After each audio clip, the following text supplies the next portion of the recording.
Hello, everyone. Welcome to We Want More. This is an analysis podcast of Eliezer Yudkowsky's work, Harry Potter and the Methods of Rationality. Those of you who listened to the prequel episode will know that our audio quality for the first two is, to put it gently, kind of crap.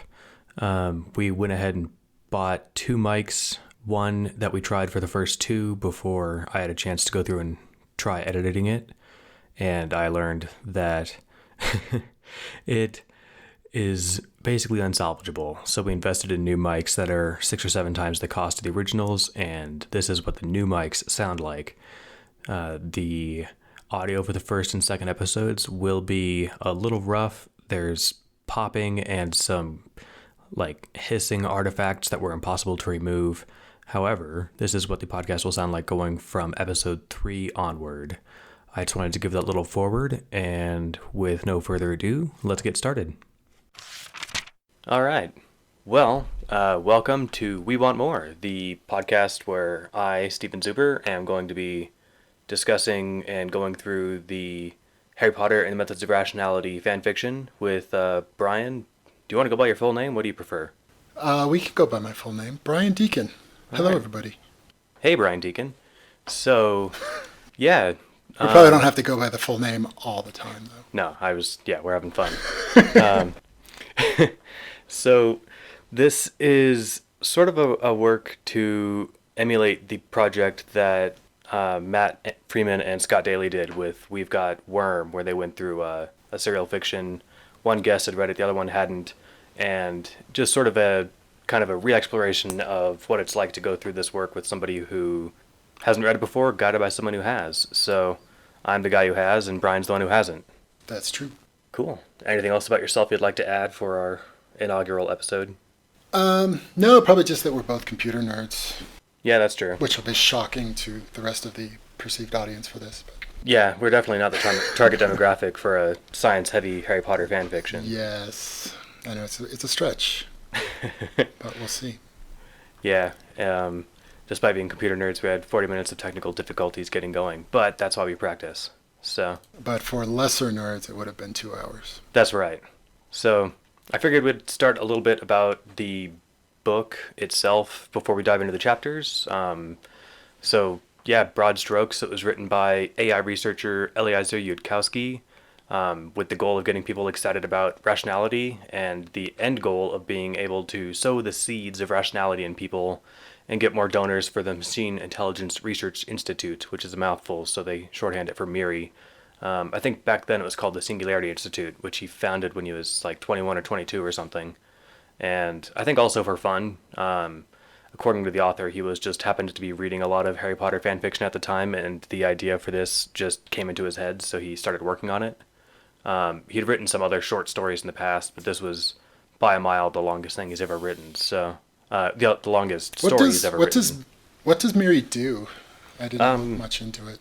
Yeah, their basic thing is trying to solve in a mathematical way the problem of machine friendliness, AI friendliness, which is a term that Yudkowsky helped define. So that's essentially making sure that the goals stay consistent through recursive self-improvement. So like you write an AI that can rewrite its own source code, make itself better, but how do you keep its initial values stable throughout that self-modification?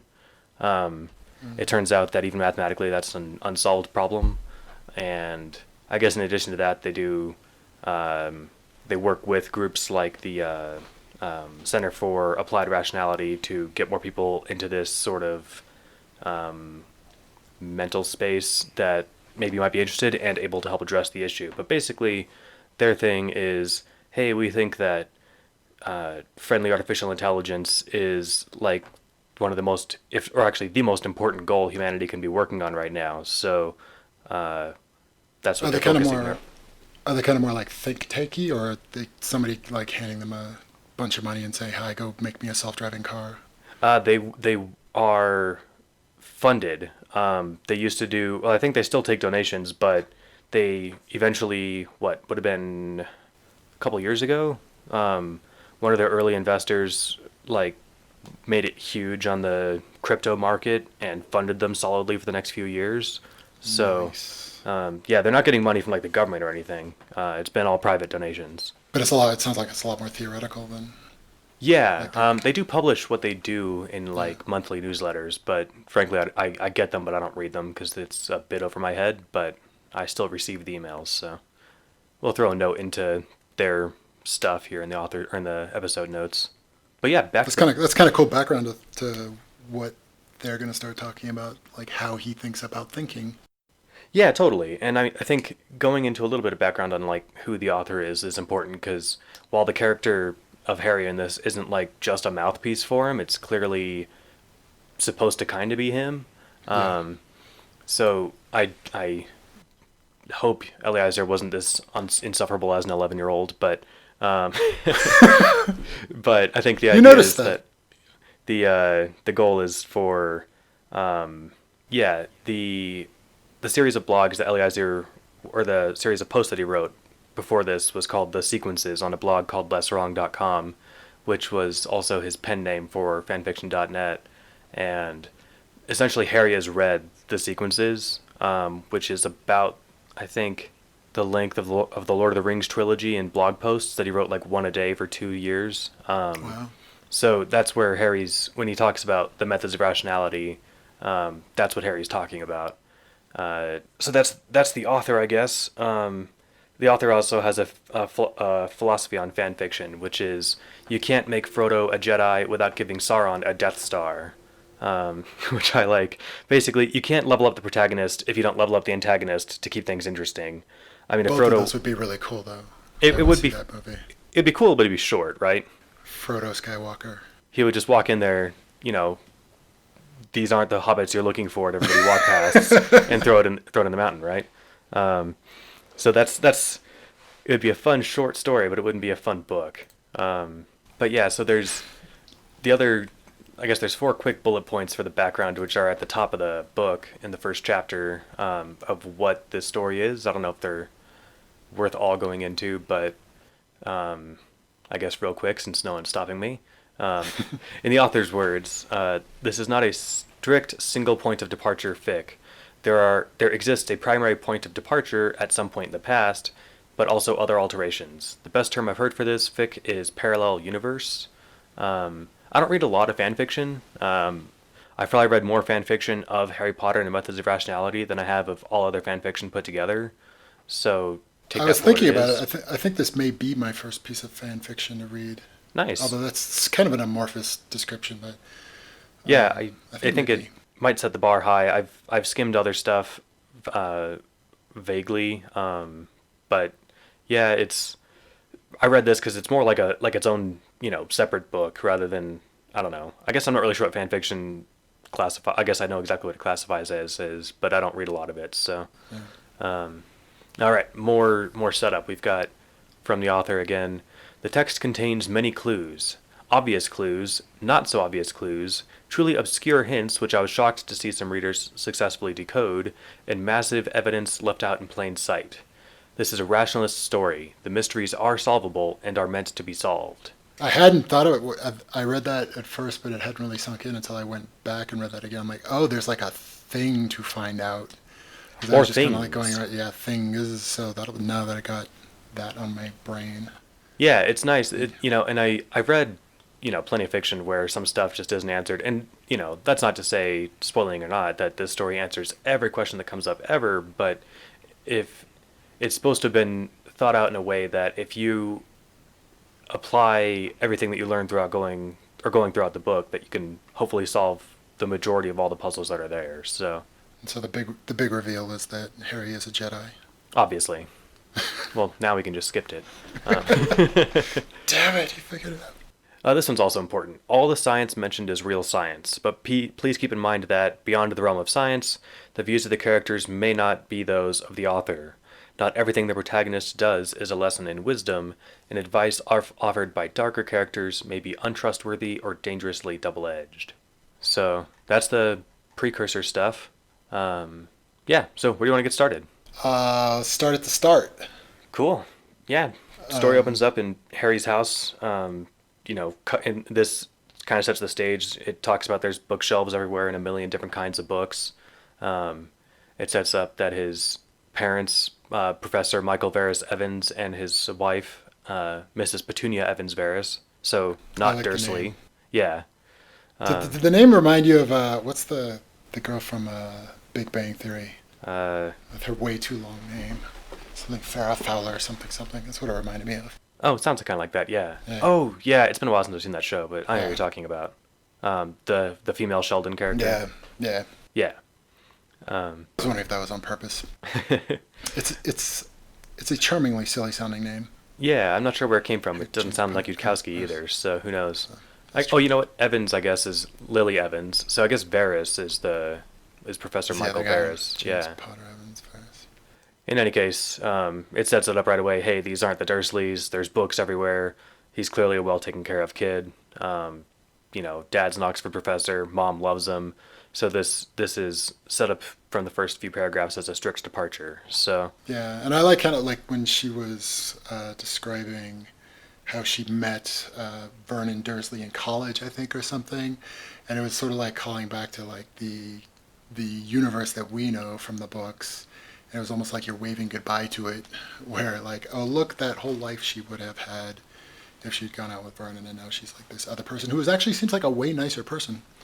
yeah, it sure seems like it. Vernon Dursley was kind of an asshole. I read the Yeah. books. Oh yeah, we should talk about very briefly at least our background of the books. I Oh. happened to read book 1 when I was 11 years old. So I was growing up the same age as the protagonist.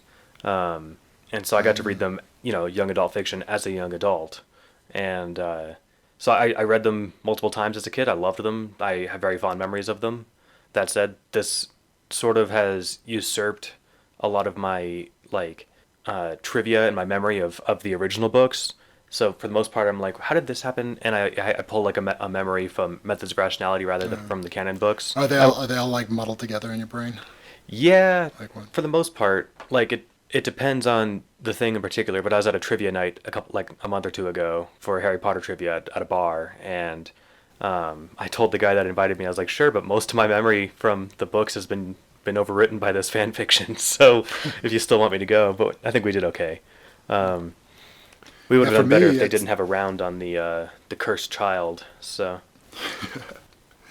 I just because I'm a lot older than you. I read the first one until like my 20s.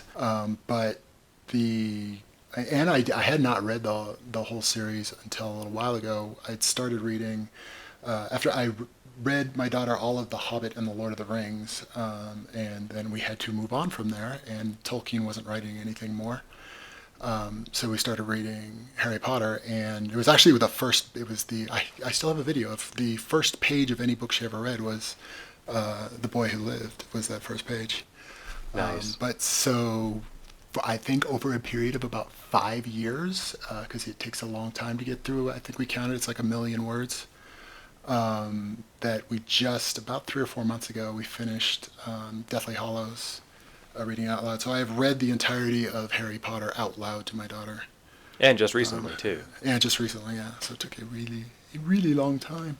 Nice. And you said it was about 1,000,000 words, and I happened to come across Yeah. today that the sum of this story is about 660 something thousand words. So It's a pretty good stab at it. we'll save some time and not read the whole thing out loud. So so yeah, basically there's a letter from Hogwarts on the table that his parents are arguing over, and Petunia's like, no, seriously, Michael, this is a real thing, and he's like, oh, please, wizards aren't real. Why are you being this absurd? Come on, I've met your sister and her husband. They weren't, magic. What the hell? Yeah. So Harry's overhearing this from his. It opens with him in the cupboard under the stairs, which instead of being his Oh, I prison didn't pick up slash on that. bedroom, it's his little. It's a reading nook that he has. So Oh, is that what I didn't pick up on that. Is that like there's books on every single wall? That's his little cubby under the stairs? I think that's a living room too. I think it's got to be in there somewhere. Yeah, I'm skimming through it, but I'm not seeing it. I didn't pull that quote out, but I'm pretty sure he's in the cupboard under the stairs. So Harry's overhearing his parents arguing, and I guess what, gets annoyed and steps in. So that's where you pulled out your I first think quote so. here. Yeah, my first. Yeah, here, I'll go ahead and read it. So they start arguing, and Harry just kind of blurts in. It's sort of like, "Hey, Mom, Dad, don't fight." And he says, because he's British, he says, "Mom, Harry said, "If you want to win this argument with Dad, look in chapter 2 of the first book of the Feynman Lectures on Physics. There's a quote there about how philosophers say a great deal about what science absolutely requires, and it is all wrong, because the only rule in science is that the final arbiter is observation." Which I have diverging opinions on that. The first one was like, oh, okay, this is total like nerd book.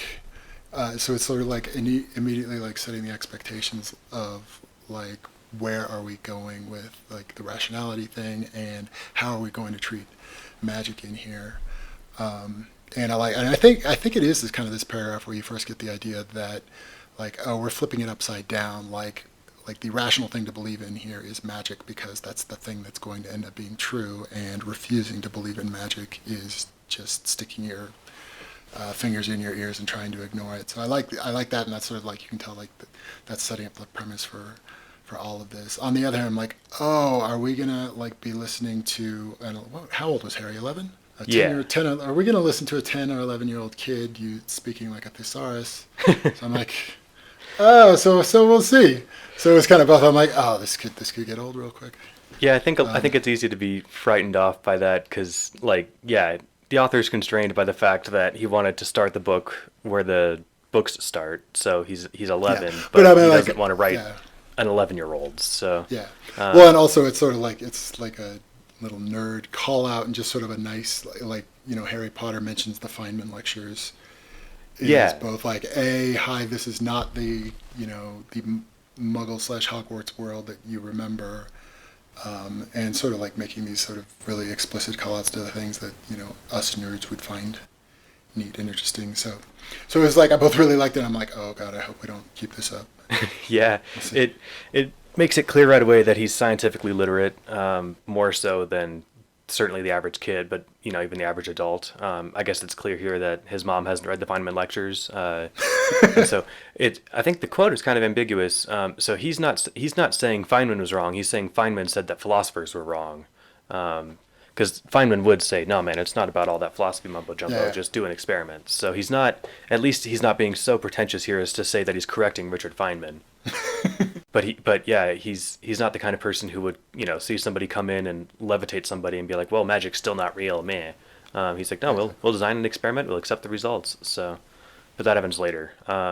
So basically, oh yeah, and it did bring up the other thing that at first occurred to me is that one of the things I really like about Harry in the books is that he's this sort of, I think meek is the wrong word, but he's not pretentious, and he's not, he's sort of overwhelmed by everything that happens to him, not in a like give up and give in kind of way, but he's modest. He's modest is a good word, but also like not, it's almost like a not believing his own heroism himself, where he just sort of feels overwhelmed and like everything is too big for him, but he keeps going on anyway, and it's this sort of sweet like vulnerability to him that I'm hoping like this sort of, you know, quoting the Feynman lectures and, you know, that kind of stuff, that I hope being sort of pedantic with people doesn't sort of spoil that part of what you like about Harry, because you can't sort of be like this,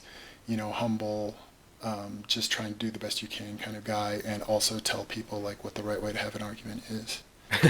So yeah, he's definitely a different character entirely. I think this Harry, we'll see, doesn't so much fall into that kind of mentality of, I don't know, mediocre doesn't sound like a fair word, but it sounds kind of appropriate for canon Harry, because like, you know, this was the kid, you know, who'd get bored in magic class and, you know, reading magic books and, you know, annoyed to do his homework and stuff, even after learning that he's been saddled with the responsibility of, you know, saving the country from the darkest wizard ever to Dark Wizard. So this Harry has read a lot of fantasy books, right? So I think he's like, well, I'm not going to play that character, and you know, that's essentially what we can kind of imagine would be going on in his head. But yeah, we'll have to see where he goes. It's also worth pointing out too that like I think the story is said to hit its stride by like chapter 5, which is what we're going to go through here today. And then basically that's sort of the tone it keeps for the rest of the series. The first four, I think, is still the author kind of finding his footing. Yeah, some of Yeah, Harry's. and we'll get to it, but yeah, I really like how we end on with 5. Yeah, five's good. I really like the way it went. So Yeah, it's good to hear. Like that's kind of the strategy. Is like that it ended. Those 5 chapters ended really well. I'm like, oh, I'm liking this. So. Yeah, good. Because I mean, his Harryisms and his lecturing. You know, there are some parts where he goes on and, you know, will describe at length a science thing that happened. You know, or a study that he read or something. But it feels like something that he would say. And it's. I guess we'll see what your read on it is when we get there. And we'll get. I mean, even stuff that we're going to get to today. Like on the other hand, some of this stuff totally works. So, like I said, I'm of both minds on it. So. Cool. Well, we'll see how it shakes out. But I did want to say, so we have so Harry says, okay, we have to set up this experiment and we're going to find out if magic is real. And then he goes out and he's carrying that letter just up in the air and he's just shouting like a crazy person in his backyard saying, hey, please some wizard drop out of the sky and take this letter for me. And you're almost kind of expecting like, oh, is something weird like that going to happen, or is an owl going to swoop in to take his letter? But then it's just his neighbor, Mrs. Fig. And if I'm remembering right, Mrs. Fig is an actual character from the original books too, isn't she? Right. She was a plant by Dumbledore who was a squib. She was a squib, that's right. Yeah, she's a squib that lived next door. So like she shows up like on the other side of the fence and she says, okay, well, I'll just take the letter for like, oh, you don't have an owl. That was foolish of them to, send you the quote standard letter. Expect you to send it back in an owl. And she says, just leave it to me, dear, said Mrs. Fig. And in a jiffy or two, I'll have someone over. And that's how that first chapter ends. And at least for me, it made me think like, oh, now Harry's going to go back and say, well, no, Al came up, but Mrs. Fig, she's going to take it to the wizards. So wizards are totally real. Where it just made it sound like, oh, this is exactly like some like sure she did kind of way it ends. And it sounded like that was like very much done on purpose, that like, oh, This is ending with Harry having this like totally unsatisfying resolution to his little experiment of let's see if an owl shows up. And not just for him, but for him having to go back in and explain to his skeptical dad that like, nah, that woman who's babysat me, yeah, she seemed to know what I was talking about. She's a wizard. I swear, no, she's a wizard. Oh, sure, she's a wizard. And she took your letter back to the Hogwarts wizards, did she? Yeah. And now this crazy one. I guess this is a good segue into chapter 2. What I liked about that, like that's the ending of chapter 1, and then we open in chapter 2 and we just completely skip any of that, and it just goes directly to, and now McGonagall's standing in their living room and she's about to levitate them. Don't worry. It's like, don't worry about it. This whole like weird, ooh, are they real? Are they not real? Are we going to be able to convince anybody? Like, yeah, we're not doing that. So you liked that it kind of just skipped like the whole chapter filler where they... Yeah, it was almost like it cut to commercial and it comes immediately back to, yeah, don't worry about it. Perfect. Yeah. And it felt like that was on purpose too. It was like the sudden jar of like, oh, this looks like a total scam, to no, don't worry, it totally works out. Yeah. It could have dragged that out for a while, which it does feel in a way rewarding that it didn't. Certainly if it went on for like 5 chapters of waiting for a reply, that would have been, I don't know what the top filler would have been like. So luckily it didn't. And it skips straight to, nice Scottish witch who will never not look like Maggie Smith in my head to me. So I know, and sound like Maggie Smith. Yes, that's the one thing I want to say. But like he did a really good job, especially with McGonagall. Of like she totally sounds the way, both from the book and the movie, where you practically hear it the way he does the dialogue with her. Not just like the words and stuff, but just the way she responds to Harry. I think that's one of the things he does really well. Yeah, I think he definitely based his McGonagall off the movies. Yeah.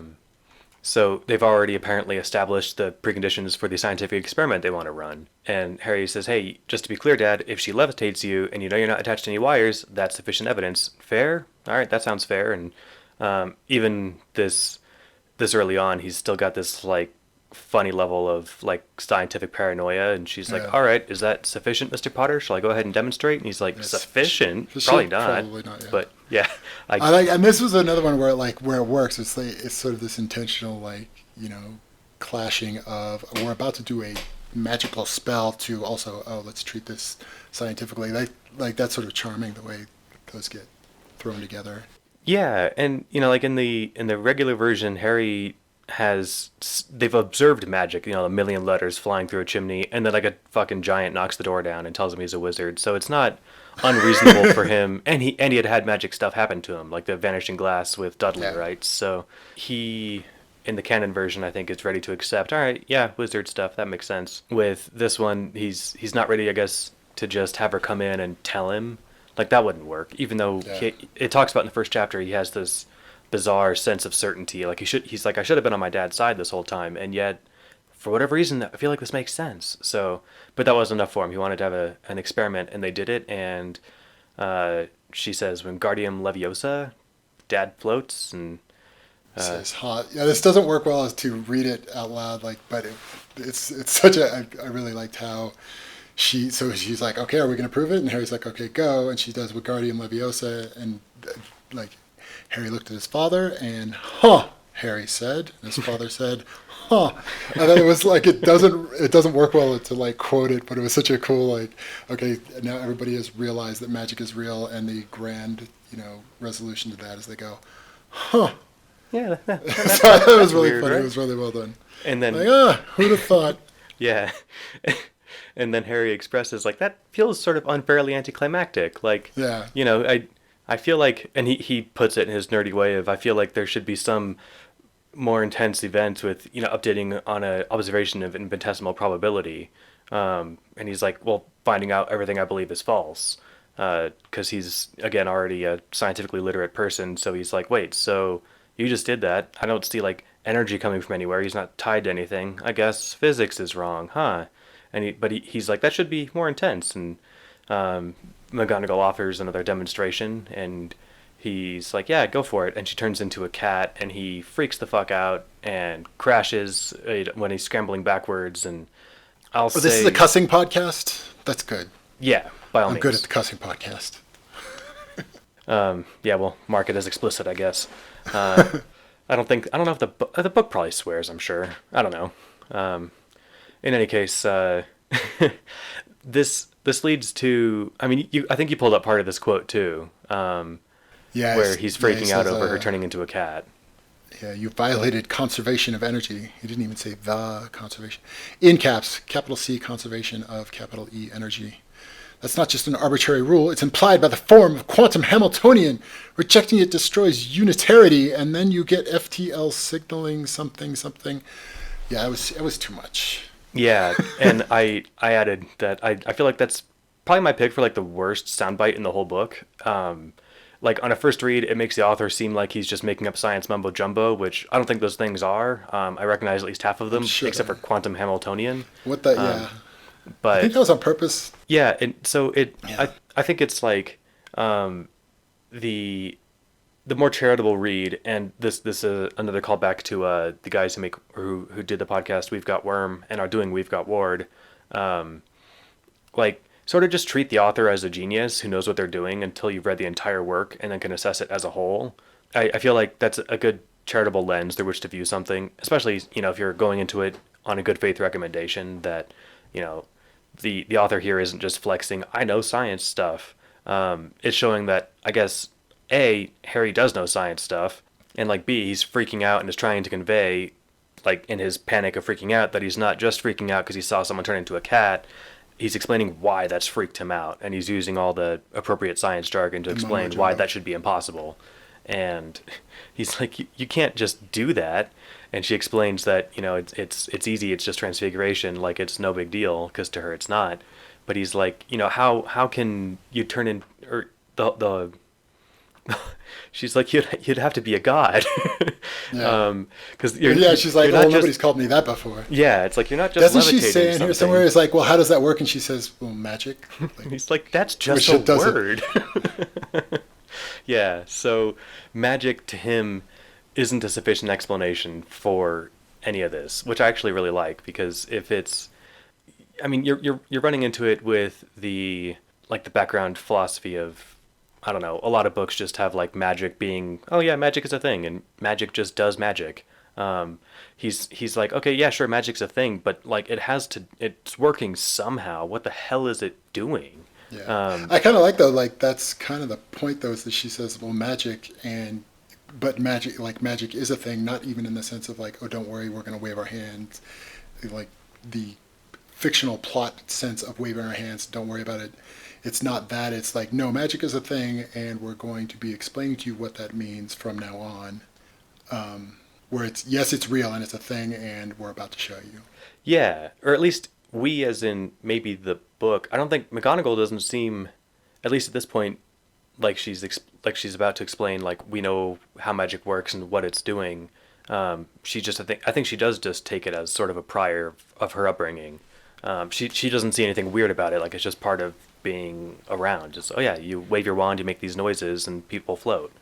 Yeah, I guess I didn't get the impression though that it was like, oh, magic and you're not meant to understand it. It was more like, yes, no, this is real and you will understand. Not that they were about to explain it all then and there, but like, yes, this is a thing that can be understood, like any other real thing. Okay, cool. Um, I can follow that reading. yeah. So then, yeah, then he's in his sort of like post freak out rant. He's like, who invents the words to these spells? Nursery schoolers? Like, why is it Wingardium Leviosa? I both like when she first said it was like this, like you're like, oh yes, I remember these words and like all the things we remember about. It's not Wingardium Leviosa, it's Wingardium Leviosa. All those things that we remember from the movies and the books. So like you're remembering that, but it's also sort of acknowledging like, yeah, those are like two really stupid words, and that like that's okay. Like those are the things that we love about the books. And also sort of, I think at least for me, it was sort of acknowledging that the guy who wrote this is also a huge fan of Harry Potter.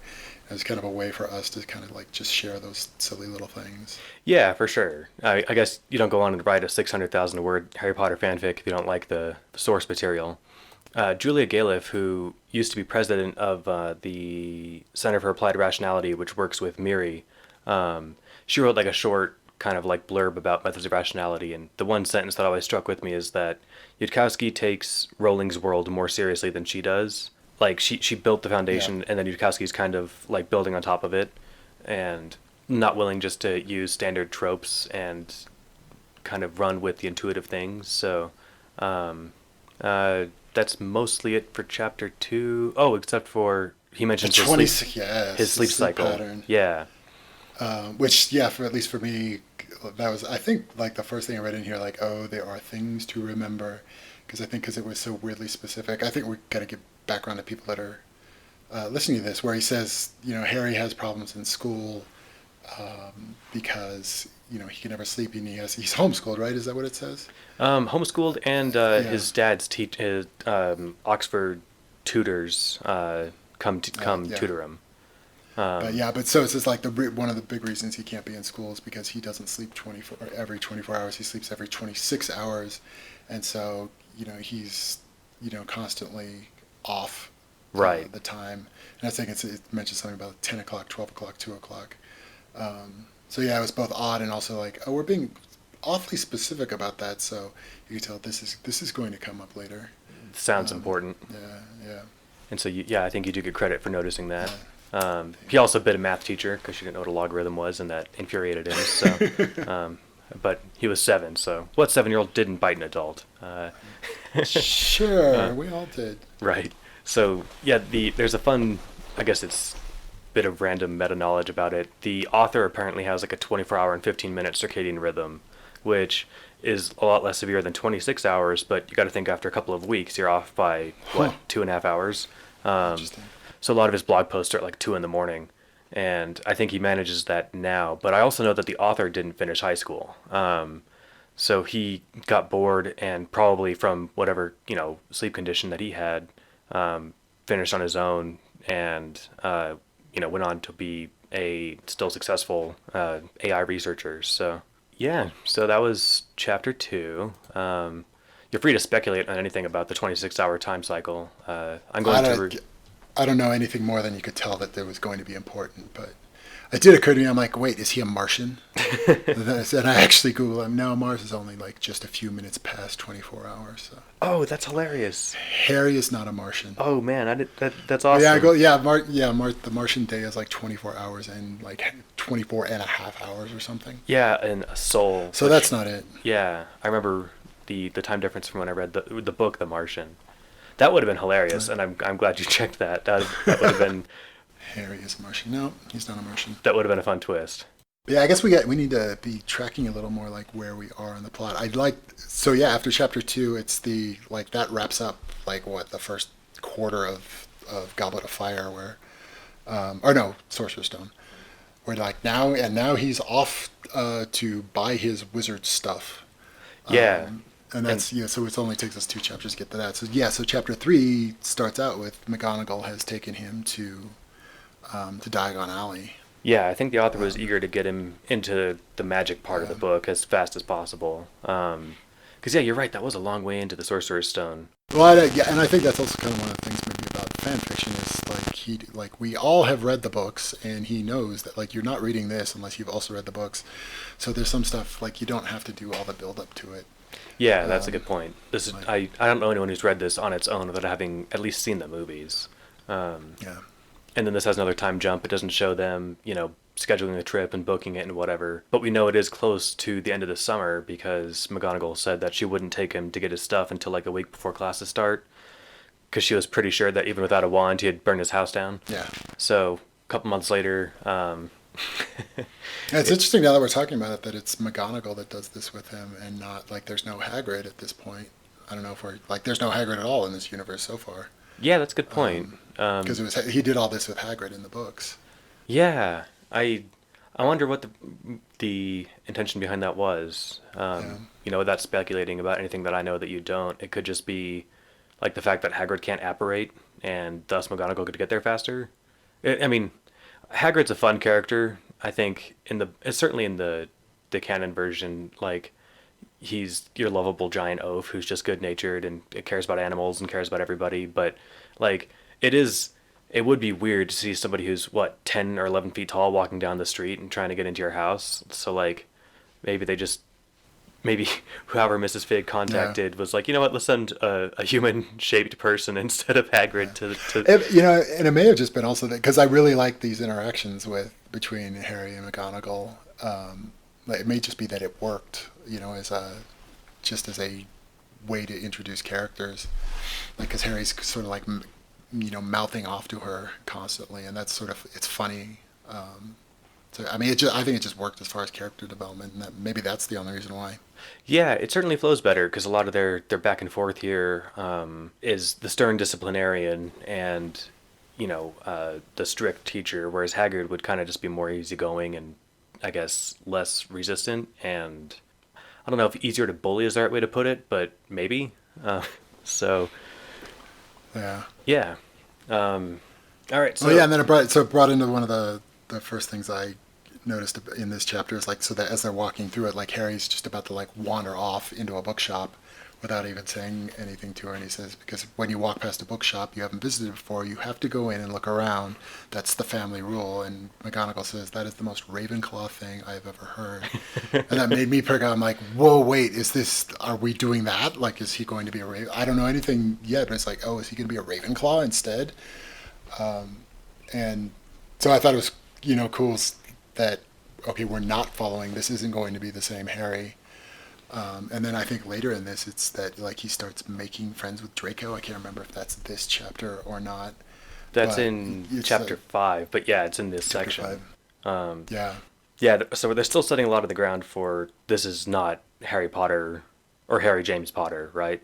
This yeah, is a new guy.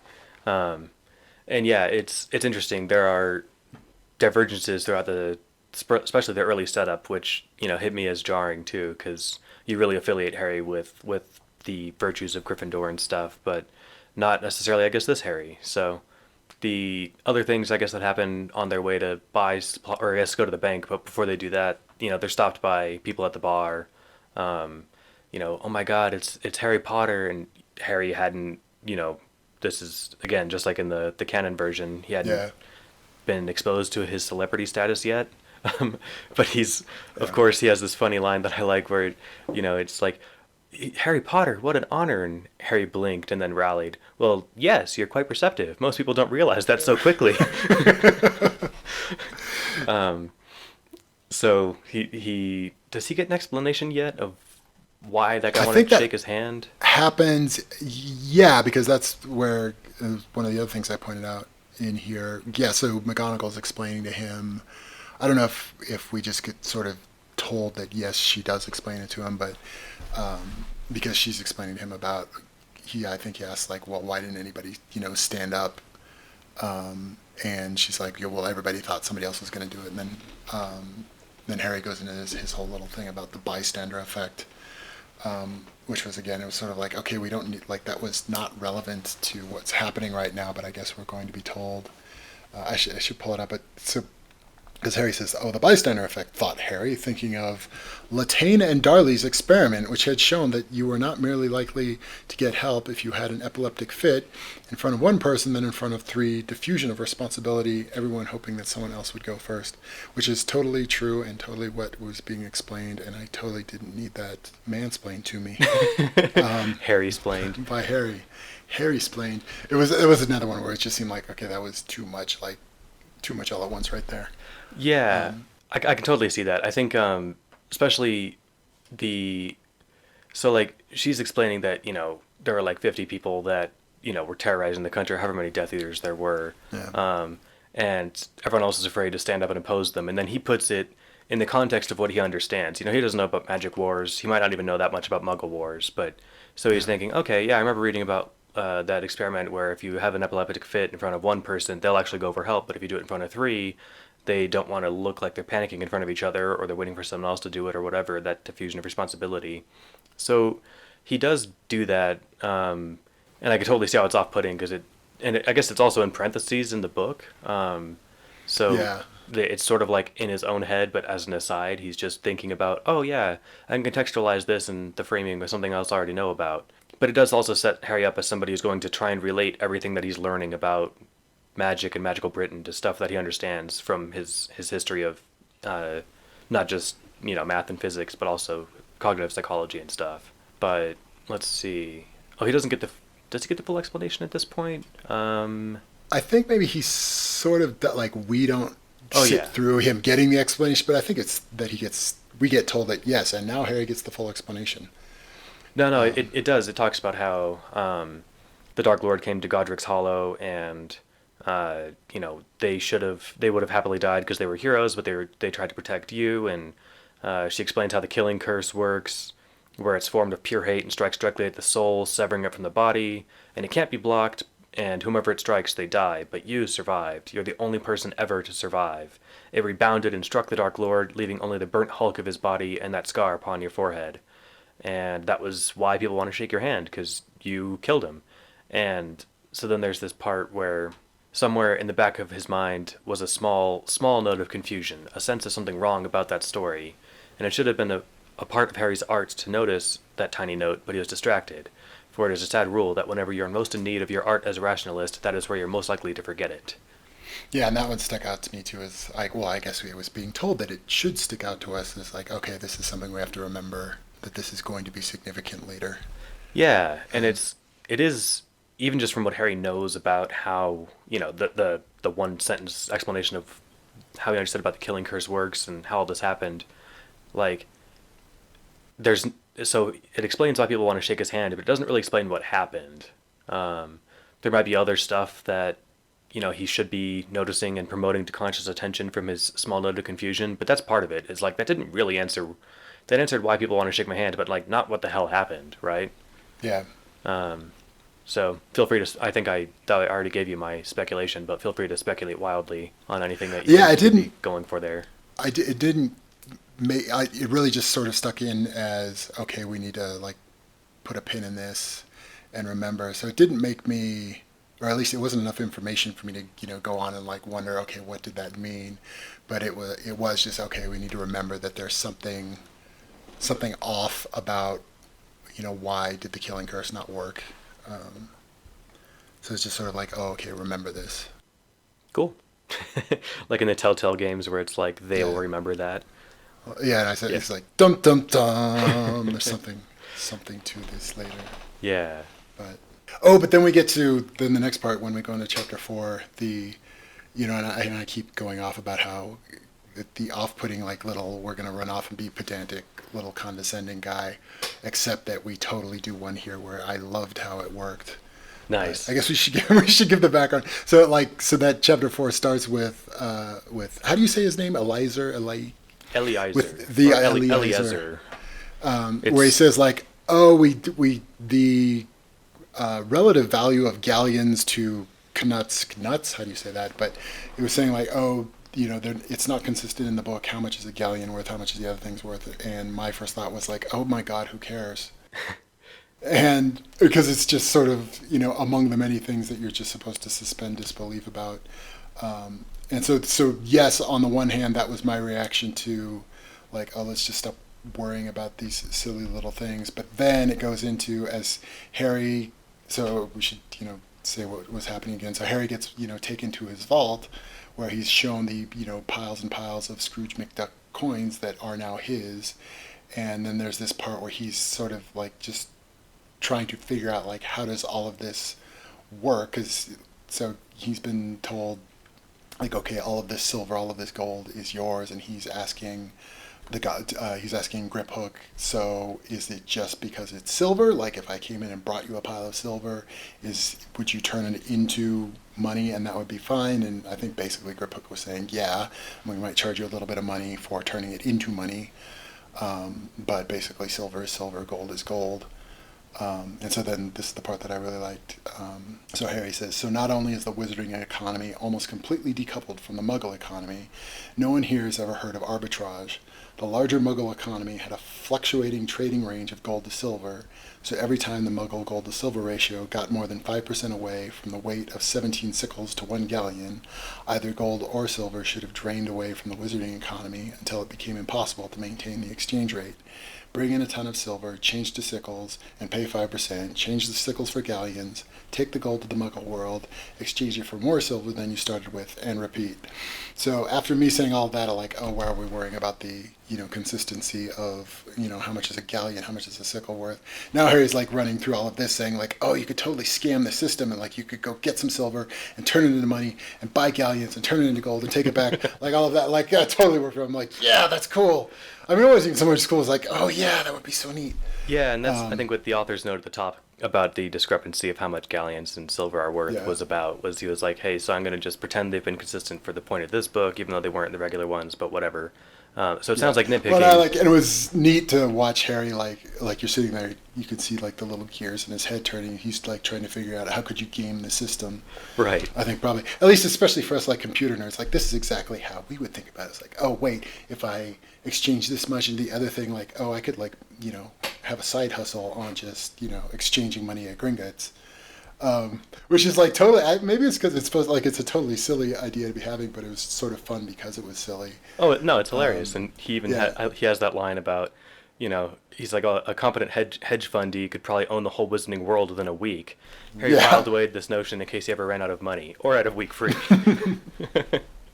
Yeah, so it's totally fun. I mean, but then we get later, like he's holding like one of these piles of, he's like holding a handful of gold, and he's sitting there trying to figure out, okay, if I've got this handful, like he's basically just trying to figure out like how much money am I staring at right now, and how am I like a bajillionaire? And it turns out, yes, he is a bajillionaire. But it's another one of those things like he's sitting there holding it, and McGonagall says like, "What are you doing?" He's like, "Oh, don't bother me. I'm making a Fermi calculation." And that was another one that like made me groan. I'm like, really? Fermi calculate? You could have just said, hang on, I'm trying to figure out how rich I am. Right. Yeah, it's interesting too. It never occurs to him to ask Griphook like, hey, how much money is in here? Like maybe Gringotts keeps an account. Like it would kind of make sense. Yeah, it probably would. I don't know how the bank works, but he could have asked. But well, that should have been should have been like a goblin superpowers that he can just sort of like stare at a pile of gold and tell you how much it is. Right. Like that would come in handy. Yeah, I bet. That would especially be a magic-y thing. If you run the Bank of the Wizarding Britain, I guess. But yeah, I think so. His vocabulary drop of Fermi calculation is like, is it more of Harry just flexing his Harryisms and, telling us, hey, I'm scientifically literate? Or, like, again, the other lens to view it through is like, well, he's used to talking to his parents and his tutors from Oxford, so, like, they know what a Fermi calculation is. So, like... And he's had this weird sort of, like, only child upbringing. So he didn't... just putting that together, his upbringing with his adopted parents, he was an only child in this one. There was no like Dudley Dursley, was there? No. And So apparently he's been homeschooled since he was 7. So like yeah. he So he is doesn't this spend a lot kind of time of with kids. he is the weird homeschooled kid that might talk about Fermi calculations. I couldn't tell if we were supposed to get the impression like, are we supposed to think this is weird? Because I thought it was weird. Keep going. Oh, leave me alone. I'm doing a Fermi calculation. No, I can dig it. I could put that back in. Like, oh, maybe if he is just supposed to be the like weird, off-putting homeschool kid, then I could run with that. We'll see. And I'm He's not gonna sure be if the my reading's weird, correct either. I'm just thinking about the it. off-putting homeschool kid that's going to end up in Ravenclaw. I can run with that. I'll run with that for now. We'll see where that goes. Cool. And again, I'm not. That's just my analysis on this rereading. It's not necessarily like Yeah. the one that's handed to us or anything. So Yeah. Well, it's not even so much like, oh, it's got to be a certain way, but it's just that, it needs to not jar me out of my suspension of disbelief. Like, is this a real character? And then I can run with that. I guess what was bothering me about it was that it seemed like, oh, suddenly I'm talking to the author now. I'm not like I'm not looking at a character. I'm talking to the author, and that like yanks me out of the story I'm listening to. But I'll try that on. Maybe just Harry is this like weird homeschool kid. I can Cool. run with that. No, I mean, We'll try that one out. I don't want to tell you how to read it, but that's just that's how I was reading No, that's it. working So for me. We'll see. that's why we're doing this project this way, because you're taking it fresh. So. The rest of this chapter is basically him arguing in a really kind of like comedic way with Professor McGonagall about like how he should be allowed to withdraw a very reasonable fraction of his money to buy. And he's like trying to hustle her. Oh yeah, kind of like that was kind of funny. It's hilarious, and it's to the point even where in the midst of the hustling, where he's like, no, I'm all about reasonable. I want to buy sensible purchases, and like one of those nice trunks that have a room for bookshelves and all my stuff, like and I should get a nice one because hey, I don't want to get a shit one that I'm gonna have to replace in 5 years, right? So let's. And we know. I can't remember. Do we know why? So, and then that turns into like he's trying to get the magic purse, basically this like the Felix the Cat bag of tricks that he can drop as much stuff into it as he wants to. But are we told yet why he's trying to be able to like sneak some money off? No, I mean at this point he hasn't even yet. He's talking in complete fairness, like hey, I want to just buy sensible adult grown up things like like that. The trunk, the pouch, because the pouch sounds awesome whether or not you're stealing your own gold or not. Like, yeah. I mean, I carry a backpack to work. It'd certainly be cool to be able to just shove all my stuff in my pocket, plus however much else, a thermos of hot tea, like a spare battery.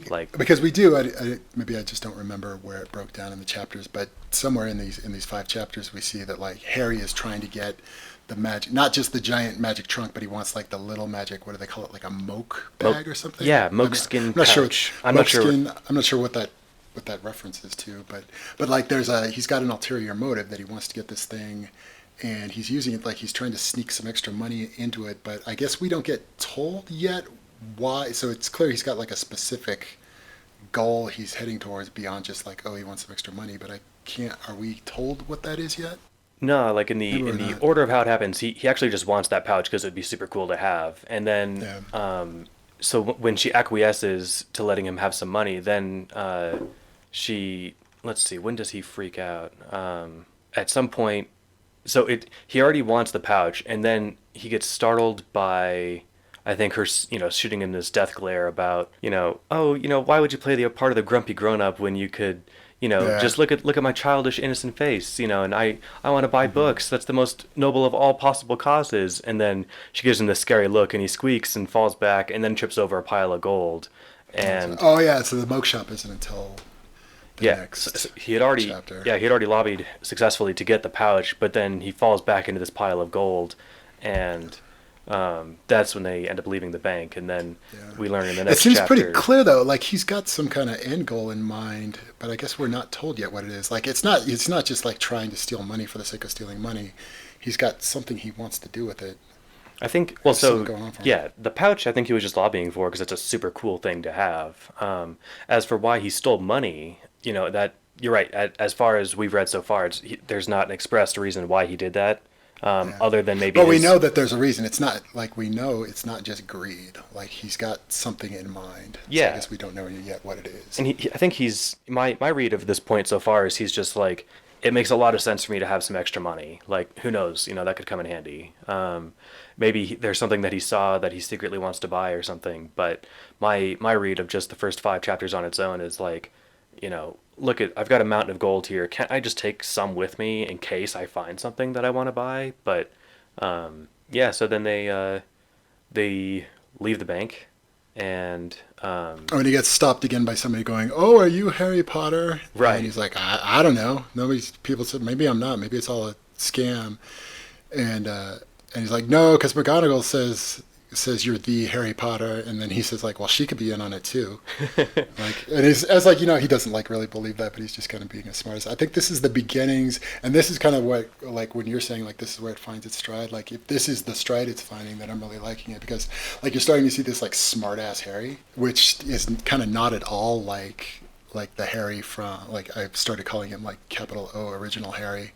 Like the Harry from the books is not at all this kind of smartass, but this is kind of coming in, and it totally works. And I think I like it both that it seems like it's intentionally departing from the books, and that it's taking on its own thing, and it Totally. works. It's just kind of funny. It's funny how he's doing it. So Yeah, and it adds another dimension to his departure from yeah, the original Harry, in that not only is he scientifically literate and kind of a smartass, but he's also like clever and funny. yeah, So it gives him more dimensions than again just being the smart kid. And yeah, yeah. not only so then he's like, well, she could be on it too, and he's like, no, you have your mother's eyes. He's like, I suppose you could be in on it. So like, this guy, he's obviously just fucking with him, but He's not at all. it's right before their encounter with him that his he shoves the like through kind of just putting the bag of gold into his pouch over and over and getting McGonagall bored with it. Then he starts dropping his own coins into the pouch, like one Yeah, handful at a time. So he's got an X amount of backup money. I think he said it was like 30 galleons, which I'm not sure what that amounts to I in forget. money. I think that the wand is like 6 or 7 galleons, so however much 30 galleons can buy. 4 wands. Yeah, yeah. Well, I mean, in wands, but I'm not sure what else people buy. I don't. Did it say how much like the pouch cost? I think the pouch was like 100. No, wait. Maybe the trunk was 100 galleons. So if we say that like That sounds right. and she said those are very expensive. So 30 galleons is a sizable amount of money. We're not sure how much that translates into in Muggle dollars, but I'm guessing in the range of hundreds or thousands, maybe. So yeah, there's there's that guy. Yeah. Oh, but then that segues into like my last two favorite parts out of this was so that guy's like, "Oh, are you the Harry Potter?" He goes through that whole thing again, and then after they break away, then he's talking again with McGonagall about why it's not for the first time, but he's sort of again like why is everybody treating me like I'm this super important god? And she gives him the whole speech about you should really try to lighten up. There's people that really care about you, and it was that line. And so then Harry says then he goes through like I wish they didn't care about me, and she asks him why, and he goes through the whole his attribution error speech, which is the title of the chapter. But he's basically saying like they think that the reason I lived through the killing curse must be just because I am super awesome rather than just that's what happened. And he starts and this is I think does tie back to the original Harry Potter in a way that I like, where Harry has always felt kind of overwhelmed by not overwhelmed maybe the wrong word, just not as big as the situation he's in. Harry always felt like I'm just this kid. And I think that's kind of what the universal appeal for all these kinds of stories is, like we all just sort of feel like we're somebody kind of muddling through the best we can, and Harry's totally that. And that seems to like that's kind of what this new Harry is also going through. And then the line that I like that he said, after saying all that and explaining that to McGonagall, he says, "People don't care about me. They aren't even paying attention to me. They want to shake hands with a bad explanation." And it's sort of, and I like that. It's sort of like Harry being aware of, like, I am. Everybody's trying to make me the main character in a Harry Potter novel, and he's not being that self-aware about it. But he's like, I'm just a guy. I'm not this great meaning that everybody has put into me. And I kind of like that. And I also liked it also in a way that it departed from the original is that it was a little bit darker the way he talked about it. He's like, I wish they didn't care about me. None of this is important. They're assigning all this, significance to me that's not there. And it's kind of a little bit slightly in kind of a nihilist direction. Not that it was that much, but it was kind of a little darker than you would see from the original Harry Potter, but it still worked. And it also felt really authentic. Like that was something that the author was really trying explain. So that was one of my favorite parts towards the end here. Nice. Yeah, I like that a lot. I think, yeah, it is different. Whereas it's been a while since I've read the Sorcerer's Stone, but if I remember, like original Harry, I think canon Harry is the other phrasing people use, I like but canon here. like he's just kind of like, oh wait, I'm a wizard. Oh, I'm special. That's weird. I don't feel special. And Harry's, except for Methods of Rationality, Harry is he's like I don't. He's his thing isn't like I don't feel special. He necessarily it's just like they don't care about me. They care about like this thing that happened that I guess I was involved with when I was a baby.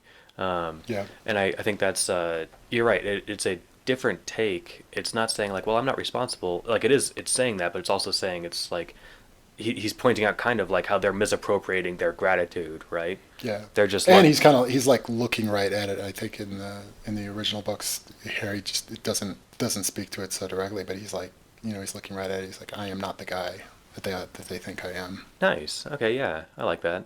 I'm trying, you know, and I'll do that throughout this, trying not to add my thoughts to perceptions like that you point out. So if I'm not responding, it's not because I'm not listening and stuff. I just don't want to. If I agree or disagree, I could be pointing things out. So. You have to double check everything you react to is whether or not you're going to spoil it for me. So Exactly. So yeah, then this goes to the funniest part, and I read this and then I listened to the chapters, then I read them again before in preparation for this, and even just listening to it, I was laughing in the car. It's the funniest exchange ever. So he gets he gets to the robe shop, and McGonagall says, "I'm gonna go get a drink because you're stressing me out. I'm gonna get rid of your obfuscation charm," because she'd kind of put this thing, whatever, some sort of, I don't know, disguise, magic charm on him. Magic disguise on him, and she's like, "I'm gonna get rid of that so that she can measure you properly." And he's like, I don't know. And she's like, "Look, she's literally unflappable. The Dark Lord himself could walk in here and she would bat an eye. It's totally fine." And so then there's this kid standing there next to him getting measured, with awesome, cool, blonde, white hair, and the kid's like, "Hey, you going to Hogwarts too?" And Harry's like, for fuck's sake, I can see where this conversation's going. And then, then he pulled out this bit. So so we know it's Draco that he's talking to, but Harry doesn't know who Draco is yet. But so Harry decides to flip it around, and he goes, "Good heavens," whispered Harry. "It couldn't be." He let his eyes widen. "Your name, sir?" "Draco Malfoy," said Draco Malfoy, looking slightly puzzled. "It is you, Draco Malfoy. I never thought I'd be so honored, sir." Harry wished he could make tears come out of his eyes. The others usually started crying at around this point. I like that last slide especially. It was like, that's where usually people cry and get all worked up when they meet me. Yeah. This is totally this is different Harry. This is smart ass Harry. He's not at all like the original Harry, and it was just really funny. And the humor is doubled by the fact too that Draco, this might be the first student that he's encountered since he got to Diagon Alley as well. So he's like, "Oh, good, yeah, of course, you're of course, yeah, this is a perfectly appropriate reaction for people to have towards me, and by all means, I am pleased to learn that I shall be treated with the due respect due the family of Malfoy." As we're talking this through, because he totally acts like the douchebag he always is, or maybe not quite as malevolent, but still somebody who thinks that of course you would suck up to me like that. So all of that, the usual unlikable stuff about Draco, but I still, left this chapter thinking oh, are we going to end up, is he going to end up being friends with Draco? So I'm not quite sure. As we're talking it through, I'm like, oh wait, Draco was a total, jerk in this, but, so I'm wondering what it is. It still seems like, oh, Draco is not going to be the same Draco either. Yeah, it seems like he might be different. It's hard. He's certainly wittier than the 11-year-old Draco from the canon version. But I mean, even Harry's like, may I please, once we're done being fitted, be honored with shaking your hand, and Draco doesn't miss a beat. And he's like, "What have you done for the Malfoys that does you such a favor?" He just runs it. It's like, oh, you're right. And then Harry's like, "Oh, I'm so trying this on the next person who asks to shake my hand." I guess it's good. What's different because in the original, the first time Draco and Harry meet, it's a lot more confrontational, and Harry goes because it's the whole oh, you don't want to make friends with the wrong kinds of people, and Harry is basically says well, you are the wrong kinds of people. Yeah. And so it's this very like posturing kind of thing. But this one was a lot more. It seemed it was a little goofier, but also like you don't end up.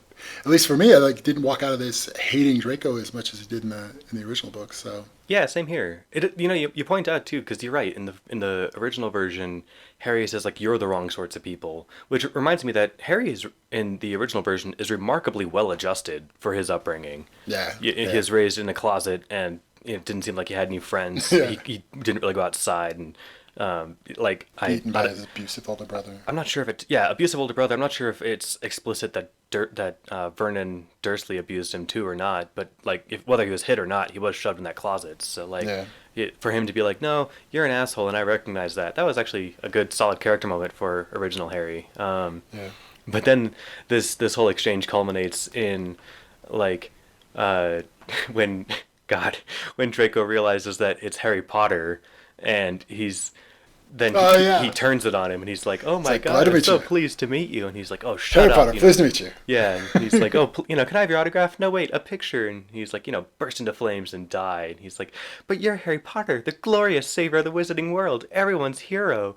And then his dad walks in and it describes Oh him yeah, and then Harry like helps him play like he helps Draco not get in trouble right. because he goes back to sucking up to him. Yeah, but it was just the funniest thing, and it describes Lucius as this, you know, I don't know what is like the I don't know this super dangerous looking guy, right? And the quote was like a man to whom killing was not painful or even deliciously forbidden, but just as routine as breathing. So like this guy walks in and he looks as calm and collected and scary as the guy from the movies, and then he's like, "Draco, what are you saying?"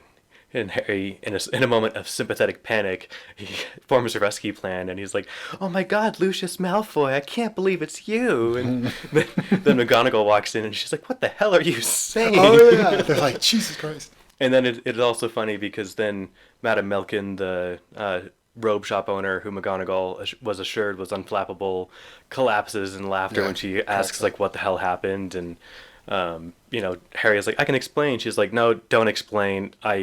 Whatever dark power that inhabits you is contagious, and I don't want to end up like poor Draco Malfoy or Madame Balkan or her assistants. Like, I'm sure if you tell me what happened, I'll lose my mind." Other than that, oh yeah, it turns out I guess she was gone for 6 minutes, and he managed to completely, Oh yeah. flip everyone Oh yeah, and out. then she So shows she walks in like carrying a glass of wine or something. I think she like spills it. yeah, And it's just like that image of like Maggie Smith with like a glass of wine, and oh man, like she just crawled out of the bar. yeah. This had me laughing a lot, and I think that it flowed a lot better, and like we talked about a little earlier, it gave us some new depth to Harry as far as like, okay, cool, he's witty and funny too, so this won't just be Yeah. a smart asshole twist, and Yeah. we're gonna get more. And I like this is where it's starting to take off, where you like any kind of book where like this character becomes its own real person. And so that feels like this is where it's starting with Harry. Like, oh, we're starting to see whatever this is gonna be. This is this other Harry is starting to kind of form, and that was kind of cool. Cool. Yeah, I think so. And then other than that, yeah, we only covered through chapter 5, and we didn't talk about how far we're going next. I know the next chapters are longer than the first few. Yeah, it looks like the next two. I looked at it, so I think chapter 6 is almost as long as these first 5 chapters, but not quite. Oh wow. And then chapter 7 is really long. You want to do just chapter 6, or you want to do 6 and 7 for next one? Let's see. Well, so definitely at least 6. Let's see if how much happens in 6. Maybe if it's just a lot of kind of plot advancement, then we can do both. Okay. Yeah, we'll do at least through 6. It does. I don't want to read right now, but the downside is I want to be able to. You know what? We'll put it in the show notes. How's that sound? So when this airs, you'll be able to see in the show notes for the episode which episodes we're covering next time. So Yeah. if you're reading along with Brian for the first time, or if you're rereading it, you'll know what we're covering in the next chapter or in the next episode before it actually comes out. So cool. So yeah, that's it, man. Cool. Any other? We did it. I guess the other things to cover here, briefly. I guess we sort of did this throughout, but your summary of how you're feeling about the book so far, and I'm curious if you have any like. It might be too early to start putting together a prediction flowchart. Although you did have one in the show notes here. I guess so, that there's something significant to the 20. I mean, we're not even at the point where I even know that there's anything to be predicting. No, but you called something out when he was being pedantic Yeah. about the money, and you're like, I bet he's going to complain about Quidditch or something Oh, too. it's yeah. I totally called that then, didn't I? Only because, well, yeah. If you're going to complain about galleons, then the obvious one is that the scoring of Quidditch, where you basically win just by catching the snitch, is stupid. And I'm not Along going to with that, spoil whether or not he does complain about that, but I will say that I agree that that's not a fun game. The way that it was designed, the Quidditch was designed, I think, in the canon version, so that Harry could be the most important player on the team, right? It wasn't designed with like this makes sense for a game, and I think they talk about that like in the fourth book when they go to that Quidditch World Cup, and it's like no, sometimes other people score a lot of points and it gets close, but it's like it never gets that close. right? 150 And points it is never is was. 10 quaffles, right? So goals. Jeez. All right. So yeah, that's I think it Alrighty, that I've got for this episode. Any final thoughts or any things from you? did it. No, I'm really curious to see where this goes. Awesome. So, Well, sounds like a plan. And all right. thanks for listening. We don't have outro planned yet, so oh, I guess I will plug, and we'll put a thing in the show notes. I'm reading this at hpmoir.com. It's on fanfiction.net. There's mobile or like Kindle versions available. There's also an audiobook done by our mutual friend Eneasz Brodsky in podcast form, so you can listen along if you like reading with your ears. So I do a lot of I do less audiobooks than I do podcasts, but I am in transit a lot, especially during the work days. So and reading on the train is kind of jarring, and sometimes it's too Yeah. crowded to hold your phones. So I do a lot of listening to stuff. So anyway, that's that. Cool. Thanks for joining us. Bye, everybody.